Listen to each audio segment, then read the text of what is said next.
नमस्कार मित्रांनो, मी सावित्रीबाई ज्योतिराव फुले या मालिकेच्या 10 फेब्रुवारीच्या भागामध्ये आता सावी इथं रमाच्या घराच्या बाहेर पोहोचते आणि ती दरवाजा वाजवू लागते आणि म्हणते, रमा रमा दार उघड.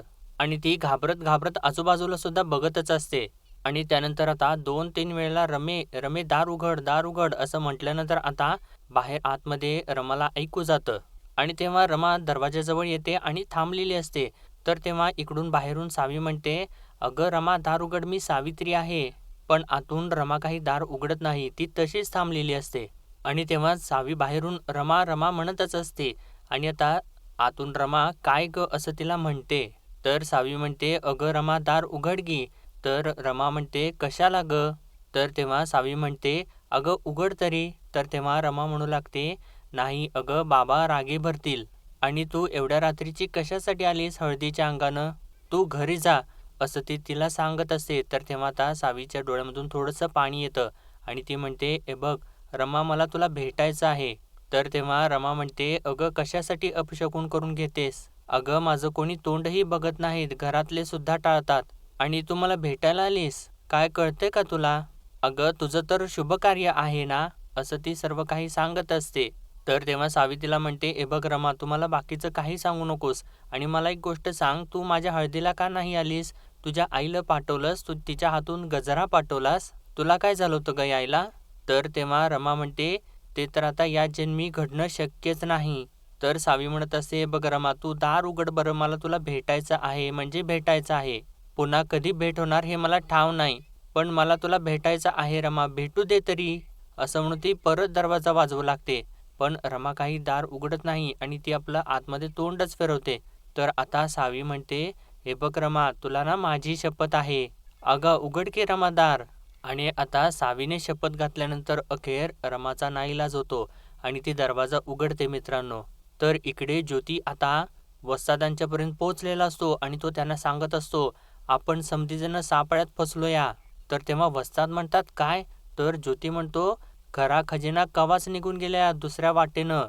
आणि असं त्यानं सांगितल्यानंतर आता सगळ्यांनाच धक्का बसतो.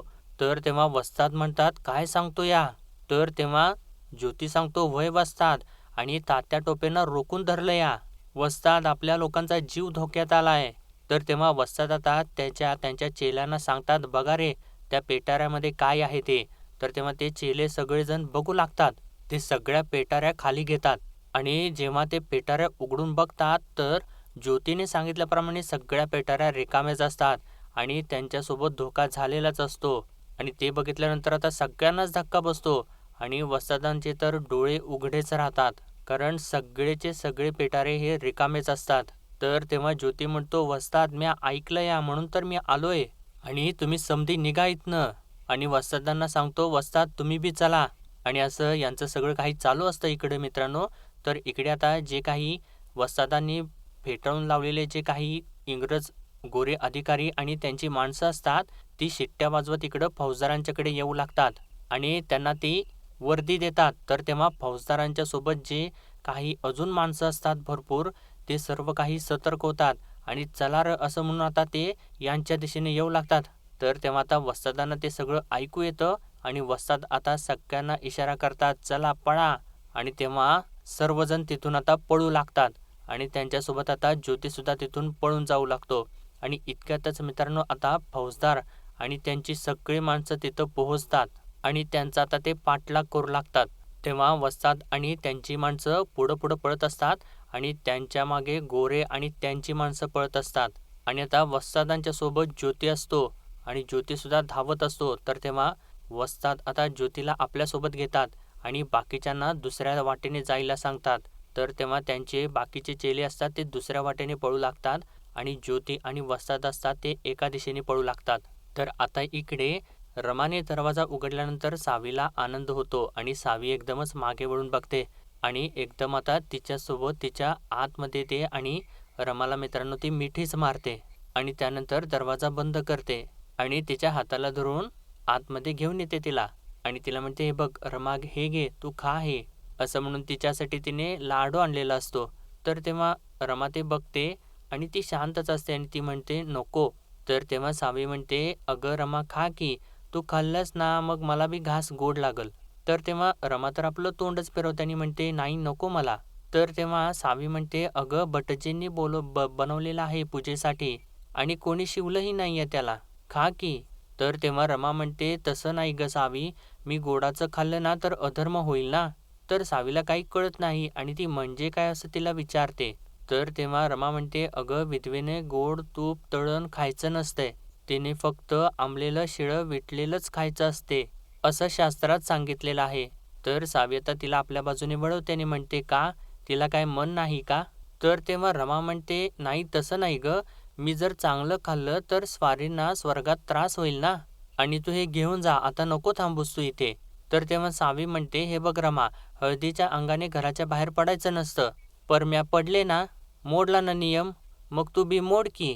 तर तेव्हा रमा म्हणते, "अगं पण स्वारींना त्रास आणि आईला कळलं तर?" तर तेव्हा सावी म्हणते, "अगं त्यांना कोण सांगणार आहे हे काळोख? तू ये बरं." असं म्हणून तिला ती आपल्याजवळ बसवते आणि म्हणते, "हे बघ, हे घे, खा बरं." असं म्हणून ती स्वतःच्या हाताने तिला घास भरवत असते आणि म्हणते, "रमा घे." तर तेव्हा रमाच्या डोळ्यामधून तर मित्रांनो पाणी आलेलं असतं आणि ती आता मैत्रिणीच्या प्रेमाखातर ती लाडू खाते आणि सावीसुद्धा तिला छान अशी भरवत असते. इतक्यातच मित्रांनो आता या दोघींना सुद्धा रमाची आई येत असल्याची चाहूल लागते आणि तेव्हा सावी तर खूप घाबरते.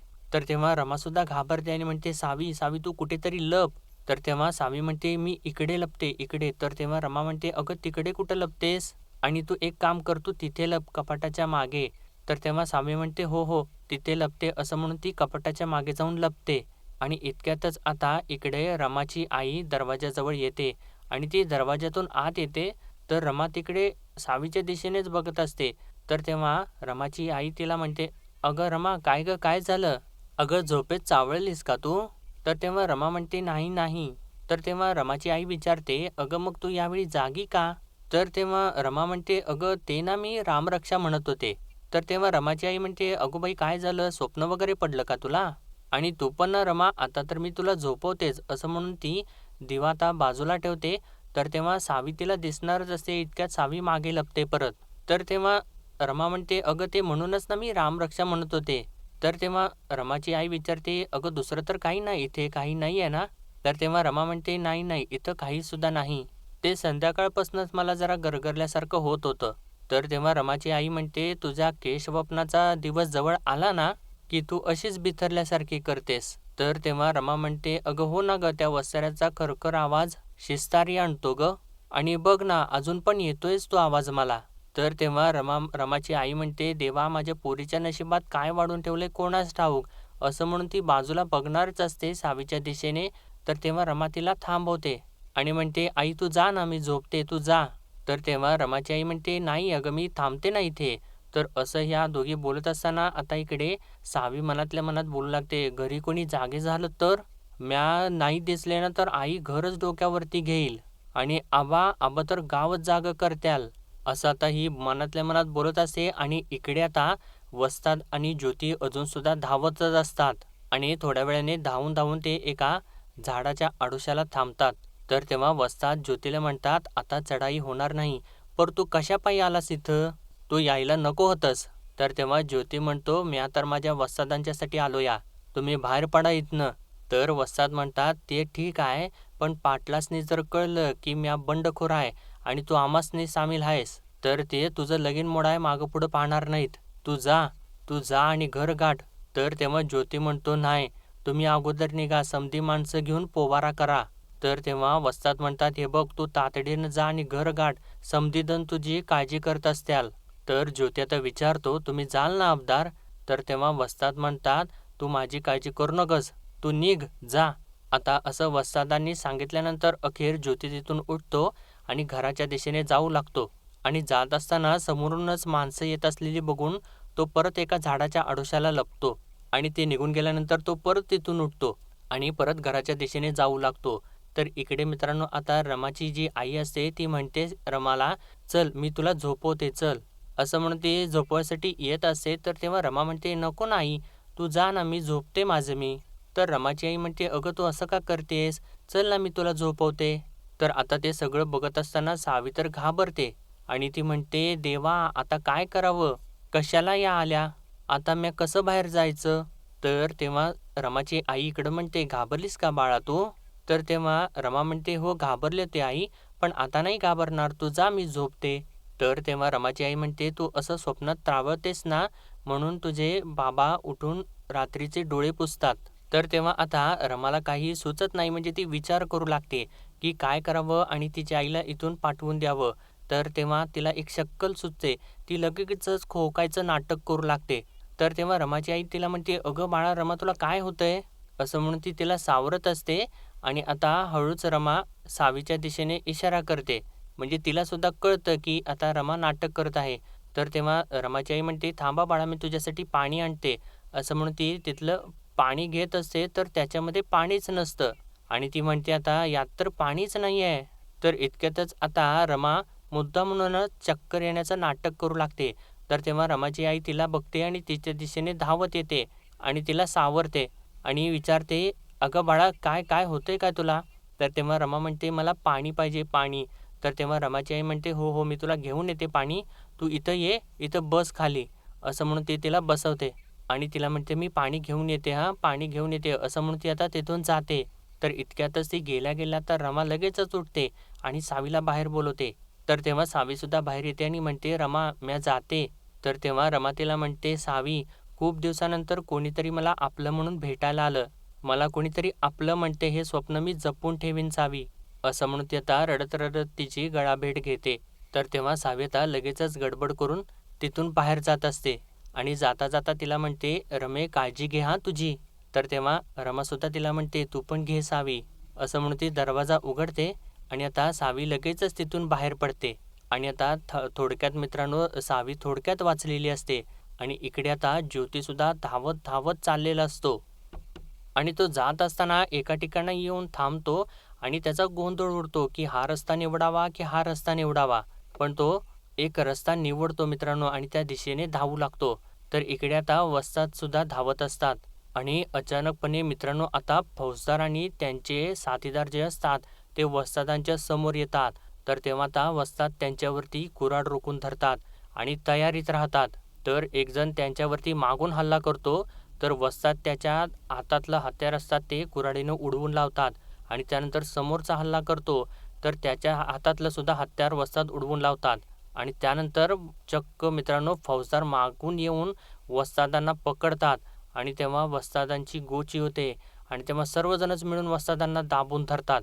तर इतक्यातच वस्ताद आता आपली ताकद लावतात आणि समोरच्या सगळ्यांना एकदम एका ताकदीने धुडकारून लावतात आणि ते सर्वजण जाऊन मागे पडतात आणि त्यानंतर आता वस्ताद फौजदारांच्या सुद्धा डोक्यावरती कुऱ्हाडीने मारतात आणि त्यानंतर अजून एकेकाला मारून परत वस्ताद की फौजदारांना पकडतात आणि त्यांच्या गळ्याला कुऱ्हाड लावून म्हणतात, गोऱ्यांची चाकरी करू नका.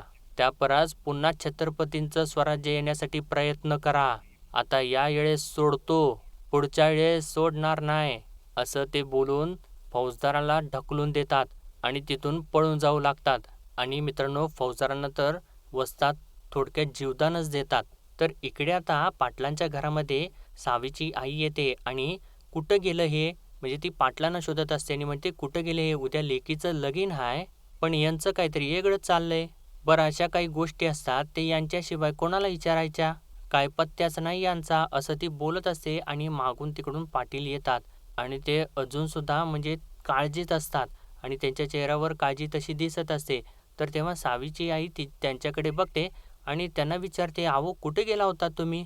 तर तेव्हा पाटील म्हणतात, ते नाही, हे दिनकरराव कुठं आहेत? तर तेव्हा सावीची आई म्हणते, अहो ते वाट बघून बघून दमले, दाजींच्या संग जेवायचं आहे, दाजींच्या संग जेवायचं आहे. पण नाही, दाजींचं तर काय वेगळंच चालू आहे. सांगा अगोदर कुठे गेला होतात? तर तेव्हा पाटील म्हणतात, जरा काम होतं, फौजदार आलते. तर तेव्हा सावीची आई म्हणते, फौजदार? अहो दारात मांडव दिसत नाही वय त्याला, 10 वेळा चकरा मारतोय. काय झालंय काय? उद्या लेकीचं लगीन आहे कळत नाही वय त्याला? काय झालंय मला सांगा बरं. तर तेव्हा पाटील पाणी वगैरे पित असतात आणि परत सावीच्या आईला म्हणतात, हे बघ लक्ष्मी, सरकारी काम चालू आहे, तू उगीच जीवाला घूर लावून घेऊ नकोस. तर सावीची आई म्हणते, अहो सोन्यासारख्या पोरीचं लगीन आहे, मला तर काय करू आणि काय नको असं झालंय. बरं काही विचारायची वेळ आली तर तुमचा पत्त्याच नाही, तुम्ही तर घरातच नाहीत आहात. तर पाटील म्हणतात, मी तुला म्हटलं नवं, पोरीचं लग्न होऊ दे, मग मी तुला सगळं काही सवनं बसून सांगतो. आत्ता नग विचारूस. तर तेव्हा सावीची आई त्यांच्याजवळ बसते आणि काळजीने विचारते, अहो काही नवीन अपघात तर नाही नवं? तेवढी सुखानं नांदायला जाऊ देत सावित्री. तर तेव्हा आता पाटील सावित्रीचं नाव ऐकल्यानंतर म्हणतात, सावी सावी हाय कुठं पर? असं म्हणून आता त्यांना एकदमच तिची खूप काळजी वाटते आणि ती एकदमच आता तिथून उठतात आणि सावीच्या दिशेने जाऊ लागतात. तर तेव्हा सावीची आई विचारते, अहो कुठं निघालात? तर तेव्हा पाटील म्हणतात, अगं ते सावीला भेटून येतो ग. सकाळ धरणं नजरेला पडली नाही पोर. जरा बघतो की कुठं आहे ते. आणि त्यानंतर थांबतात आणि त्यांच्या डोळे थोडेसे पाणावलेले असतात आणि ते म्हणतात, हे कसं उपराट असतंय बघ. आज आत्ता या वक्ताला सावी माझी पोर हाय. उद्या एकदा डोईवर अक्षदा पडल्या का मग 1000 नाती जडतील तिला. माझी हक्काची पोर हाय आत्ता ती. आणि उद्या एका क्षणात मला तर ती पाहुणीच होईल. माझीच पोर माझ्याच घरची पाहुणी होण्याआधी एकदा डोळे भरून बघून येतो तिला. असं म्हणून ते डोळ्यात पाणी घेऊनच आता तिकडे बाहेर पडतात आणि म्हणतात, सावी सावी कुठं आहे सावी? आणि ते सगळं बघितल्यानंतर इकडे सावीच्या इतर जोर जोराने रडू लागते मित्रांनो. आणि इकडे आता ज्योती धावत धावत येत असतो आणि इकडे आता पाटील सुद्धा सावीच्या खोलीकडे चाललेले असतात आणि सावी तर तिथे नसतेच मित्रांनो. आणि ज्यावेळेस आता पाटील सावीच्या खोलीच्या आतमध्ये डोकावणारच इतक्यातच मागून त्यांना फौजदार पाटील ओ पाटील म्हणून हाक मारतात आणि इतक्यात आता इकडून सावी घराकडे पोहोचते आणि ती आत जायसाठी वळणारच असते तर दारामध्ये फौजदार उभारलेले बघून ती दचकते आणि तिथेच मागे लपते. तर तेव्हा पाटील बाहेर येतात आणि फौजदारांना विचारतात, काय झालं साहेब? काय गडबड झाली नाही नवं? तर तेव्हा फौजदार म्हणतात, होय गडबड होणारच होती. आणि असं म्हणून काय काय झालं ते सर्व काही आता ते पाटलांना सांगू लागतात. म्हणजे ते आता त्या सगळ्यांचा पिच्छा करत असतात. ते बंडखोर हाताशी सापडतात का नाही ते बघत असतात. ते सर्व काही आता ते पाटलांना सांगू लागतात आणि ते ऐकत असताना पाटील म्हणत असतात, अहो काय सांगता काय सांगता? तर फौजदार पुढे सांगू लागतात, आम्ही त्यांचा पिच्छा करत करत त्यांना गाठलंच होतं. तर इकडे सावी आडोशाला लपलेली असते आणि सारखी वाकून वाकून बघत असते. आणि त्यानंतर फौजदार पाटलांना सांगतात, त्या बंडखोराने मला पकडलं होतं आणि त्याने मला शेवटचं सांगून जीवदानच दिलेलं आहे. तर आता सगळं सांगून झाल्यानंतर फौजदार म्हणतात, हे बघा हे सगळं काही असं घडलेलं आहे. तेव्हा आता तुम्ही बिनधास्त राहा आणि लेकीचं लग्न धूमधडाक्यात करा. तर तेव्हा पाटील आता खुश होतात आणि त्यांची सगळी काही काळजी आता मिटलेली असते आणि ते आनंदाने फौजदारांना म्हणतात, होय होय असं म्हणून त्यांना नमस्कार करतात. तर तेव्हा आता फौजदार सुद्धा त्यांना नमस्कार करून ती बातमी देऊन तिथून निघून जातात. आणि आता पाटील तिथेच थोडा वेळ थांबलेले असतात आणि सावी आता परत मागं लपते आणि ती आता काळजीत पडते की आता ती आबांच्या तावडीत सापडते की काय अशी तिला काळजी वाटत असते. आणि त्यानंतर आता पाटील आतमध्ये निघून जातात आणि सावी हळूच वाकून बघते आणि तिथं कोणी नसल्याचं बघून ती आता तिथून बाहेर येते आणि हळूहळू अशी चोर पावलाने पुढे पुढे सरकू लागते. आणि त्यानंतर कोणी नाही असा अंदाज आल्यानंतर ती धावत आता आतमध्ये जाऊ लागते. तर इतक्यातच आता पाटील सावीच्या खोलीकडे चाललेले असतात इकडे आणि तेव्हाच सावी तिथे मागे आलेली असते आणि ती पाटील आतमध्ये जात असलेले बघून ती मागे सरकते आणि परत तिथेच आडोशाला लपत असते. इतक्यातच तिच्या धक्क्याने तिथेच उभा असलेली काठी पडते आणि त्या काठीचा आवाज होतो आणि आता पाटील खोलीमध्ये जात असताना ते मागे वळतात आणि तेव्हा इकडे सावी तर डोक्यालाच हात मारते की तिच्या धक्क्याने ती काठी पडलेली असते आणि ती तशीच तिथेच लपून उभी राहते. तर तेव्हा आता पाटील परत फिरतात आणि परत बाहेरच्या दिशेने येऊ लागतात आणि ज्यावेळेस ते बाहेर येतात तर तिथे त्यांना सावी दिसते आणि तिला बघितल्यानंतर त्यांना धक्काच बसतो आणि ते एकदम हळू आवाजात तिला म्हणतात, सावी तू या वक्ताला इथं काय करतेस? आणि तेव्हा आता पाटलांच्या लक्षात येतं आणि ते विचारतात, सावी तू वाड्याच्या बाहेर गेलतीस? तर तेव्हा सावी आता म्या असं म्हणून अडकळू लागते. तर तेव्हा पाटील म्हणतात, तू वाड्याच्या बाहेर का गेलतीस या वक्ताला, ते बी एकली? अगं सावी अख्ख्या गावात सामसूम झालं या. गाव झोपलाय अख्खा. एक चिट पाखरू नाहीये बाहेर आणि या वक्ताला तू बाहेर गेलतीस एकली? सावी वराड आलंय घरात. पाहुणं रावळं जमल्यात. उद्या लगीन आहे तुझं. हळद लागल्या तुला आज. हळदीच्या अंगानं नवऱ्यापोरीनं घराच्या बाहेर जायचं नसतंय हे तुझ्या आईनं सांगितलं नवं तुला? तुला ठावं होतं तरी बी तू गेलीस. एवढं काय जिकिरीचं काम होतं ग सावी? या वक्ताला एकली वाड्याच्या बाहेर का गेलतीस तू? आणि म्या तुला विचारायला लागलोय काहीतरी आणि मला याचं उत्तर पाहिजेल आहे. तर तेव्हा सावी म्हणते, आबा मला ठाव आहे तुम्ही माझ्यावर रागवाल, पर आबा म्या तुमच्या संकट खोटं नाही बोलणार. आबा म्या रमाला भेटायला गेले होते. असं ती अखेर मित्रांनो सगळं काही असतं ते खरं खरं सांगून टाकते. तर तेव्हा पाटील म्हणतात, रमाला? आपल्या पंतोजीच्या रमाला? तर तेव्हा सावी म्हणते, व्हय आबा बघा की ती घराच्या बाहेर पडत नाही, कोणाला भेटत नाही, एका पटकोरावर झोपते, अळणी खाते. आबा तिचं लई हाल चालल्यात, कोणी तिचं तोंड बी बघत नाही, अपशकुन होतं म्हणतात. मला लई वाईट वाटतंय आबा तिचं. असं ती सगळं काही दुःखाने रडत रडत सांगत असते. आणि तेव्हा पाटलांना सुद्धा काही कळत नसतं की काय करावं. आणि ती आता सावीवरती ओरडत सुद्धा नाहीत मित्रांनो. आणि आजचा भाग त्यांनी इथेच संपवलेला आहे. आणि पुढील भागामध्ये आपण पाहणार आहोत सावीची आई आता सावीला एक छान असं लुगडं देते आणि म्हणते, आता या लुगड्याची साथ शेवटपर्यंत. तर तेव्हा सावी विचारते, हे लुगडं खूप मोठं असतं ना, मग आवरल का मला? तर तेव्हा सावीची आई म्हणते, तू जशी मोठी होशील ना तसा तुला याचा भार कमी वाटेल बघ. जेव्हा तुझ्या ध्यानात येईल आपलं बाईपण आणि आईपण यात उबदार राहतं, तेव्हा ना तुला हळूहळू हे हलकं वाटेल. आणि इकडे आता ज्योतीला सुद्धा छान अशा मुंडावळ्या वगैरे बांधलेल्या असतात आणि त्याची सुद्धा जोरदार तयारी सुरू असते. आणि इकडे सावीची आई तिला सांगत असते, आता नेवसे पाटलांची लेक फुल्यांची सून होणार आणि तेव्हाच तुझी खरी शोभा होणार. असं म्हणून तिला आता तिने ते लुगडं वगैरे असतं ते नेसवलेलं असतं आणि सावी सुद्धा छान दिसत असते. तर सावीची आई पुढं म्हणते, सावी आता त्यांचा मान सन्मान समद काही तुझ्या हातात आहे बरं का. तर तेव्हा सावी म्हणते, अगं मी तुझी लेक आहे, तू नको काळजी करूस. तर मित्रांनो आजच्या पुरतं एवढंच आणि भेटूया परत उद्याच्या भागामध्ये. तोपर्यंत आपल्या व्हिडिओला लाईक शेअर आणि सबस्क्राईब नक्कीच करा.